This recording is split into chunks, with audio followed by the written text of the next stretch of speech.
And joining me live from New Zealand is Sue Glacey, IFMA Vice President, former world champion. Hello, ma'am, and thank you for agreeing to be with us. Thank you. It's a pleasure to be here. So, what are your initial thoughts after this win, and how should the sports community address and support athletes facing scrutiny and abuse related to gender identity to ensure, let's say, a fair and respectful competition?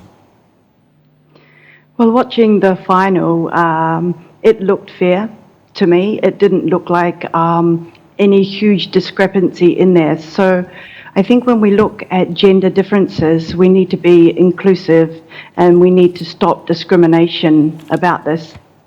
And technically we have seen public figures and who they should actually play a certain positive role. But according to you, what role should these public figures and media play in either supporting or challenging athletes' eligibility based on gender identity? And how can they, let's say, contribute to a more inclusive sports environment?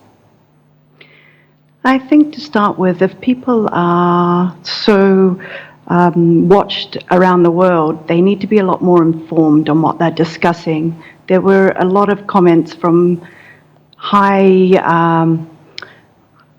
valued people around the world, and they were discussing issues that they shouldn't be discussing because they don't have the knowledge or the background to be able to comment the way they did. I think that they need to be looking to be more inclusive and understanding of what these athletes have to face and what the real depth of it is.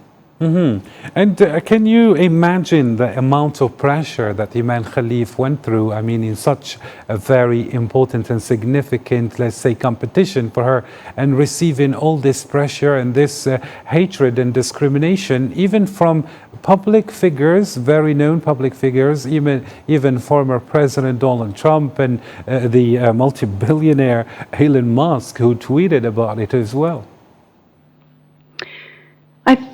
I think that there are going to be people around the world that will be quick to judge and come from a place of ignorance, whether it's willful or whether it is just through natural ignorance. They should not be commenting on something that they have no knowledge in. The cause, like the damage it will cause these athletes is huge. Going to the Olympics, fighting for a gold medal, getting to that point has huge stresses without having to face this kind of discrimination in the press. And how would you describe this historic win for Imane Khelif after going through all this hardship?